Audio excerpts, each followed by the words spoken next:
계시록 13장에 등장하는 짐승은 7년 환란 동안 온 천하를 주관합니다. 적그리스도가 세계를 장악하는데 초대형 컴퓨터를 사용합니다. 7년 환란 중에 사람들은 점점 더 적그리스도와 그들이 통제하는 컴퓨터의 능력에 의지하게 됩니다.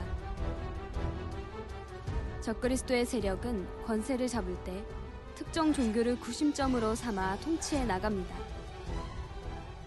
7년 환란이 깊어질수록 적그리스도는 점점 더 확고하게 세상의 권세를 장악해 갑니다. 그러면서 주를 믿는 사람들과 이스라엘 민족에 대한 탄압도 더해가지요. 계시록 13장에는 적그리스도의 세력들이 권세를 잡고 행하는 구체적인 상황들을 설명하고 있습니다.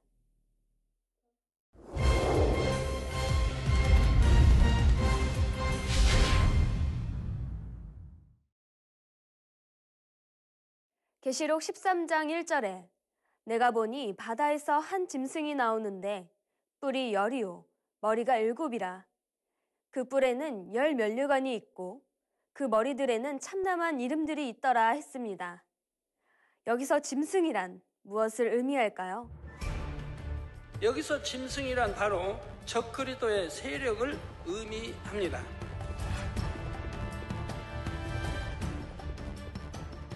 그런데 이렇게 적그리스도의 세력이 권세를 잡고 세상을 주관해 가기 위해 꼭 필요한 것이 바로 컴퓨터이지요. 적그리스도의 세력은 세상을 통제하기 위해 거대한 용량의 컴퓨터 안에 온갖 정보를 입력하여 이것을 활용해 나갑니다. 컴퓨터 앞에 앉아서 이 세상 어느 곳이든지 원하는 대로 감시하고 통제하며 조종하지요. 그러므로 본문에 나오는 짐승이란 적그리스도의 세력을 의미하기도 하며 그들에 의해 사용되는 컴퓨터를 의미하기도 합니다.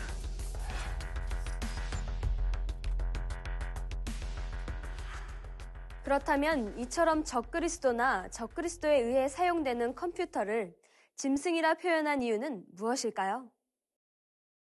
그것은 그것들이 하나님께서 싫어하시는 모든 육의 속성을 갖고 있기 때문입니다. 만약 어떤 사람을 가리켜 짐승 같다 혹은 짐승만 또 못하다 한다면 이는 그 사람이 사람의 본분에서 완전히 벗어났음을 의미하죠. 전도서 12장 13절에 이르 결국을 다 들었으니 하나님을 경외하고 그 명령을 지킬지어다. 이것이 사람의 본분이니라 했습니다. 그런데 적그리스도는 컴퓨터로 세상을 장악하여 하나님을 크게 대적해 나갑니다. 선과는 전혀 반대되는 악에 악을 더해 가지요. 그러니 이러한 적그리스도의 세력과 그들의 통제 수단으로 사용되는 컴퓨터를 짐승이라 표현하는 것입니다. 그런데 이 짐승이 바다에서 나왔다 했습니다. 여기서 바다란 무엇을 의미할까요? 바다란 세상을 의미하며 곧 세상의 열국 백성을 의미합니다.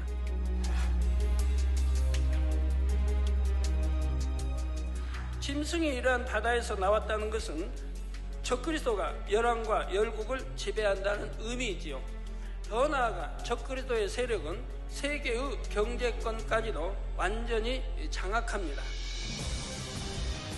세계 경제의 가장 큰 힘이 되는 중동의 석유나 세계 곳곳의 각종 자원들까지도 다 유럽연합이 좌지우지할 수 있게 됩니다. 그만큼 경제적인 힘이 대단해지는 것이지요. 이처럼 경제적인 것을 다 쥐고 세계 정세를 주도해가는 적그리스도의 세력에 대해 바다에서 나왔다고 표현한 것입니다. 이 짐승은 뿔이 10이요 머리가 7이라. 그 뿔에는 10 면류관이 있고 했습니다. 이는 유럽연합이 여러 나라들의 연합체인 것을 말합니다. 그런데 10뿔에 10 면류관이 있다 했습니다. 이는 그만큼 힘과 권세를 가진 머리들이 모여서 하나의 연합체를 이루어졌음을 의미합니다. 다음으로 그 머리들에는 참남한 이름들이 있더라 했습니다. 참남하다는 것은 분수에 맞지 않게 너무 지나치다는 의미입니다.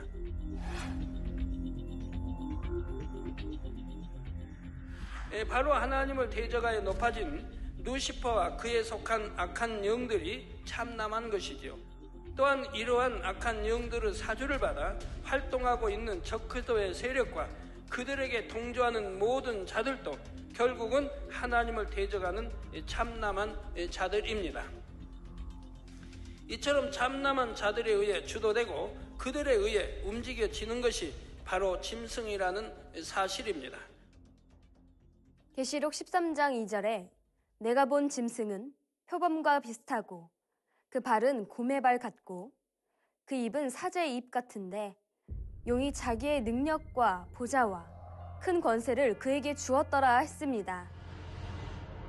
자, 이 말씀의 비유들만 보아도 짐승이 얼마나 사납고 두려운 존재인지 어느 정도 느낄 수가 있습니다. 짐승의 발이 곰의 발 같다는 것은 그 자신을 지탱하고 지지하는 힘이 심히 크다는 것을 표현합니다. 세계의 머리로서 경제력, 군사력 등을 아주 든든하게 갖추고 있다는 말이지요. 또 짐승의 입은 사자의 입 같다 했습니다. 이는 짐승이 포효하는 사자의 입처럼 아주 기세등등하다는 뜻입니다. 만약 곰의 발과 사자의 입을 가지고 표범같이 살기 등등한 짐승이 실제로 눈앞에 있다면 이 얼마나 두려운 존재이겠습니까? 이러한 적그리스도의 세력은 모든 힘과 권세를 동원하여 하나님을 대적하며 믿는 사람들을 핍박합니다. 그런데 이러한 짐승에 대해 용이 자기의 능력과 보좌와 큰 권세를 그에게 주었더라 했습니다. 여기서 보좌란 존경과 경배를 받는 위치를 말합니다.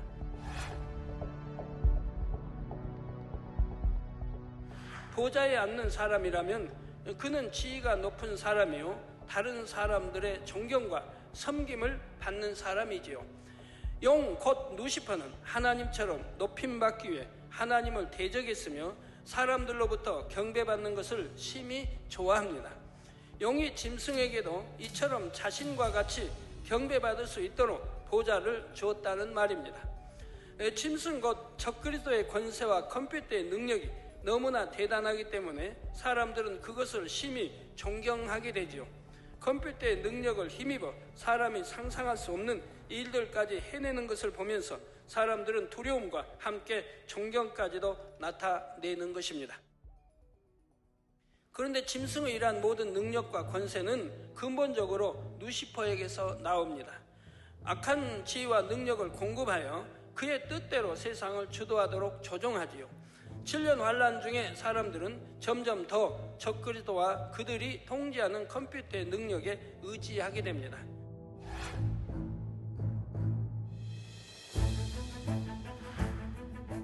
오늘날 문명이 발달하면 할수록 기계 문명은 사람들에게 편리를 더해줍니다. 그러나 다른 측면에서 보면 이처럼 사람들이 점점 더 기계에 의존하는 것이 결국은 그것에게 얽매이고 종속된다는 의미이지요. 이러한 문명이 좋게 쓰일 때는 편리하지만 나쁘게 쓰일 때는 너무나 위협적인 것이 됩니다. 예를 들어 관공서나 기업, 여러 단체들이 인터넷으로 연결되어 업무를 보는 경우가 많습니다. 그만큼 일 처리가 빠르고 정확해졌지만 반면에 만약 컴퓨터 시스템에 장애가 생기면 많은 기관들이 동시에 업무에 지장을 받습니다. 완전히 업무가 마비되어 버리는 경우도 있죠. 기계화되고 전산화될수록 편리함은 더해지지만 이는 다시 말하면 그러한 기계의 도움 없이는 아무것도 할 수 없는 세상이 되어 간다는 뜻입니다. 그러니 사람들은 점점 기계에 의존하게 되고 컴퓨터의 통제력은 날로 커져만 갑니다. 누군가가 컴퓨터망을 완전히 장악해서 자기 마음대로 조정해 나갈 수 있다면 이는 엄청난 권세인 동시에 위협이 될 수가 있지요. 또 다른 예로 요즘은 교통카드라는 것을 많이 씁니다. 그 중에는 전자칩이 장착되어 있어서 자신의 은행 계좌나 신용카드와 연결된 것이 있죠. 이런 카드를 사용하면 교통시설을 이용할 때 돈을 내지 않고 나중에 한 번에 요금을 정산할 수 있습니다.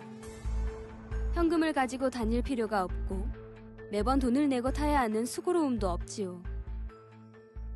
그런데 이런 교통카드를 사용한 경우 이용한 내역이 자료로 남게 됩니다.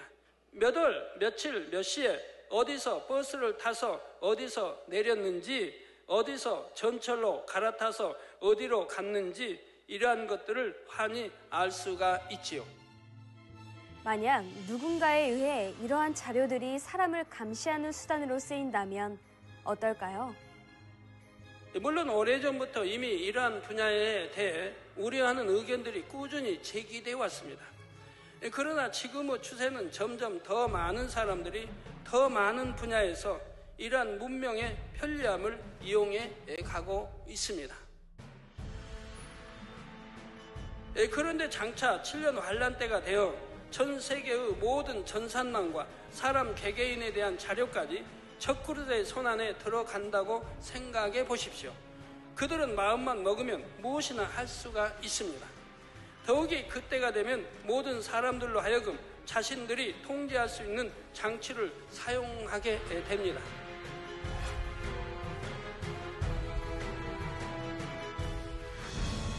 예를 들어 모두가 특정한 전자칩을 사용해야만 교통시설을 이용할 수 있다거나 거래를 할 수 있도록 만드는 것이지요. 건물을 들어갈 때도, 심지어는 집에 들어갈 때도, 교통시설을 사용할 때도, 무엇을 할 때도 항상 그것을 사용하게 됩니다.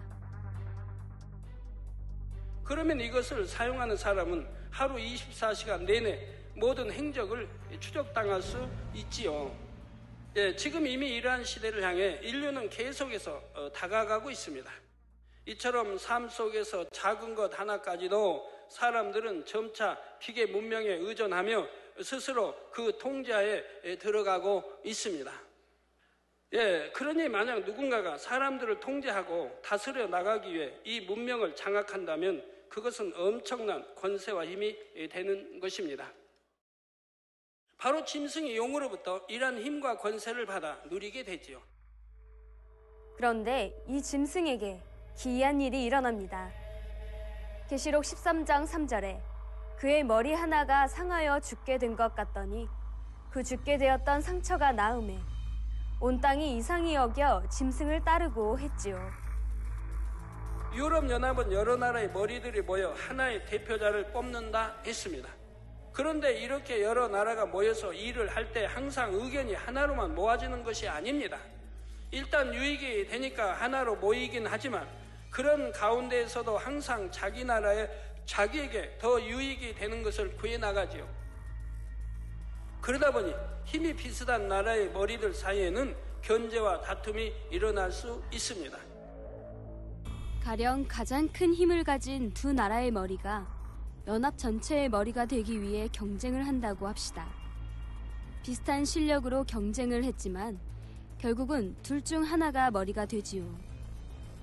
그러면 나머지 하나는 그 밑에서 일해야 하는데 이때 마음의 불편함이 있는 것입니다. 전체 머리 된 사람에게 고분고분히 순종해주지 않고 불평하거나 자꾸 제동을 걸므로 전체 의견이 분열되는 경우가 자꾸 생기게 되는 것입니다. 이때 자연히 전체 머리 된 사람은 순종하지 않는 나라의 머리를 견제할 것입니다. 그러면 결국 굽히고 따라야 합니다. 1대1로 겨루어보면 승산이 있을 수도 있지만 유럽연합 전체의 머리와 겨룰 수는 없기 때문이지요. 자기 때문에 유럽연합이 분열되었다는 비난을 감수해야 할 뿐만 아니라 유럽연합 전체로부터 외면당할 수도 있는 것입니다.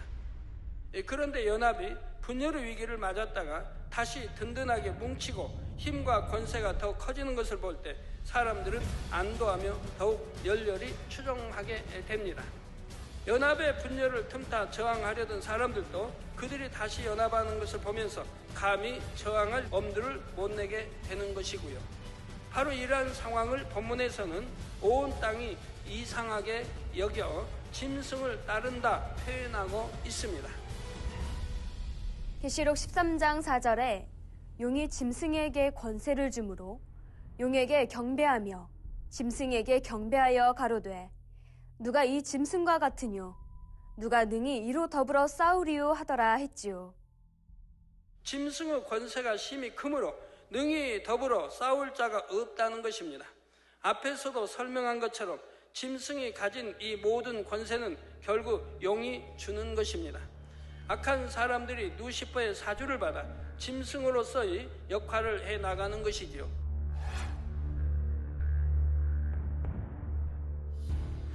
그러므로 사람들이 짐승에게 굴복하며 따르는 것은 결국은 그 힘의 근본이 되는 루시퍼와 영을 경배하는 것과 같다는 사실입니다.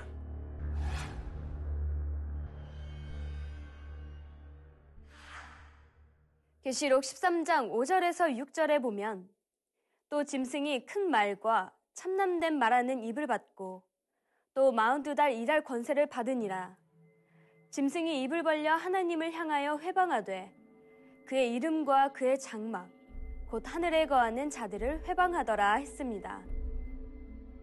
여기서 큰 말이라고 표현한 것은 그 말에 큰 힘이 담겨 있음을 뜻합니다.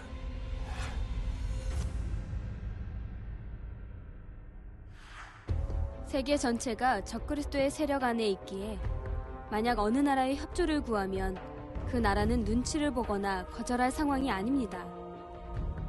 그들의 말 한마디에 따라 유가나 원자재 가격, 세계의 곡물 가격 등이 결정되고 각 나라의 정치, 경제까지도 좌지우지되지요. 그래서 그들의 말을 큰 말이라 하는 것입니다. 자, 상황이 이러하니 이때 주를 믿는 사람들은 점점 더 어려운 상황에 처하게 됩니다. 적그리스도의 세력은 기독교인을 말살하기 위한 여러 가지 방침들을 세워놓고 그것을 세계 각 나라로 하달합니다. 세계 각 나라들은 그 지시에 따라야 하지요. 이처럼 세계 어디를 가도 적그리스도의 세력에서 벗어날 수가 없지요. 한번 불순한 자로 지목되어 수배를 당하면 전 세계에서 적그리스도의 앞잡이들이 추적하며 숨통을 조여가는 것입니다. 공항, 항구 등은 물론이고 도시와 지방 구석구석까지 거미줄 같은 정보망을 통해 잡아내는 것이지요. 다음으로 참남된 말이란 어떤 의미일까요? 참남된 말이란 그들의 말이 분수에 넘게 교만하여 하나님을 대적한다는 의미입니다.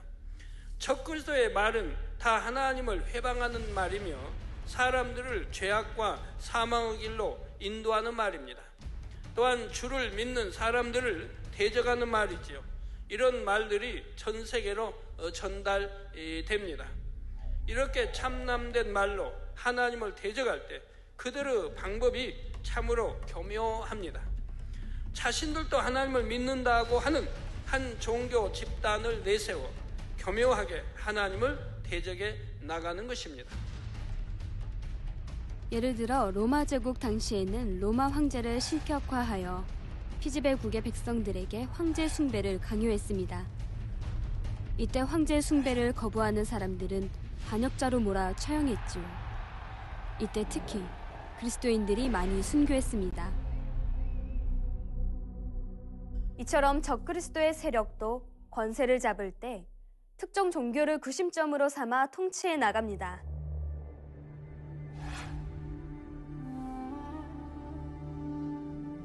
그 종교를 내세워 세계를 통합하려는 도구로 사용하는 것이지요. 그들이 내세우는 종교도 겉으로는 예수 그리스도를 구세주라 부르고 하나님을 믿는다 말합니다. 하지만 실상을 보면 교리를 교묘히 변질시켜 결국은 하나님의 뜻과 멀어지도록 만들지요. 예를 들어 하나님께서는 결코 우상 앞에 절하지 말라 하셨습니다. 그런데 이 종교는 분명히 하나님을 믿는다 하면서도 제사상 앞에 절하는 것을 정당화시킵니다. 제사를 지내는 것은 우리나라 고유의 문화요. 어른을 섬기는 미풍양속이라 말하지요. 그러면서 이런 고유의 문화를 수용하는 것이 너그럽고 포용력 있는 것이라고 생각하게 만듭니다. 믿음이 없는 유괴 사람들이 생각할 때는 이런 말이 참 그럴듯하게 들리지요. 더 합리적이고 옳게 여겨집니다. 그 종교는 이런 식으로 진리를 하나하나씩 사람의 생각에 맞춰 변질시켜 나갑니다. 그러다가 7년 환란 때 적그리스도와 연합되면서 더욱더 많은 것을 변질시켜 나가지요.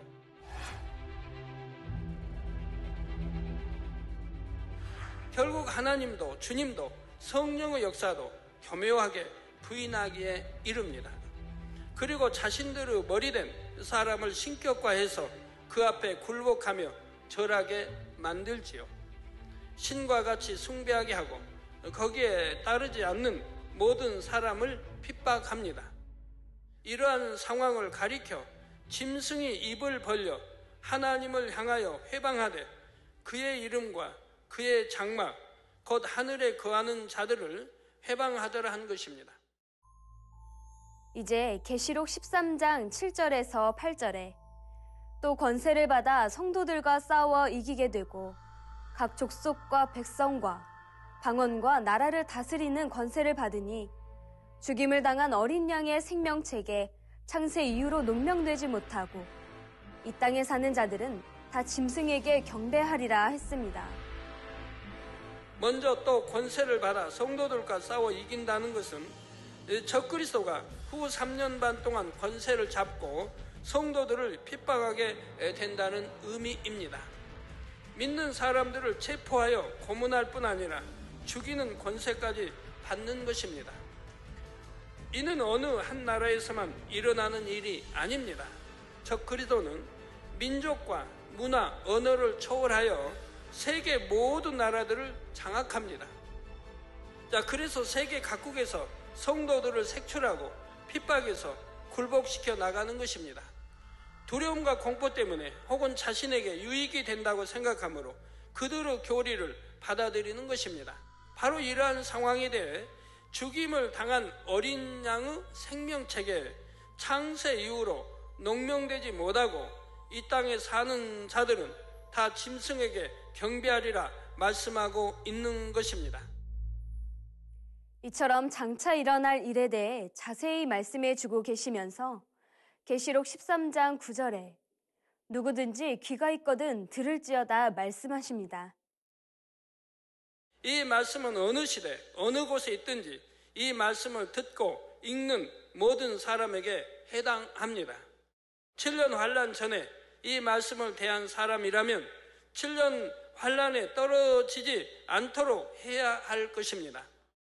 설령 7년 환란 중에 이 말씀을 대한 사람이라도 결코 적그리스도의 미혹에 넘어가지 말 것을 경고하시는 것입니다.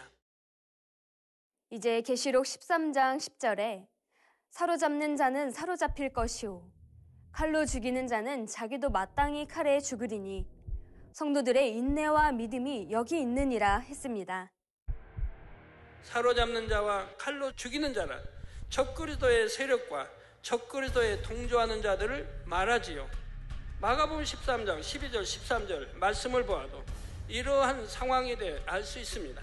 형제가 형제를, 아비가 자식을 죽는 데 내어주며 자식들이 부모를 대적하여 죽게 하리라. 또 너희가 내 이름을 인하여 모든 사람에게 미움을 받을 것이나 나중까지 견디는 자는 구원을 얻으리라 하셨습니다. 심지어는 함께 성도라고 했던 사람들 중에도 이처럼 배신하여 밀고하는 경우가 생깁니다. 그래서 결국 적그리스도의 세력에 의해 죽임을 당하도록 만드는 것입니다. 이렇게 행하는 자들을 바로 사로잡는 자와 칼로 죽이는 자라 하는 것이지요. 적그리스도의 세력과 그들의 동조하는 자들은 반드시 자기의 행동에 대해 값을 치르게 됩니다. 그 권세가 아무리 크고 세계를 장악했다 해도 그들에게 허락될 시간이 지나면 영원한 멸망으로 떨어지게 됩니다. 그들과 함께했던 모든 사람들도 자기 행동에 따라 하나님의 심판을 받게 되지요. 이제 다음 시간에는 666, 짐승의 표에 대해 살펴보도록 하겠습니다.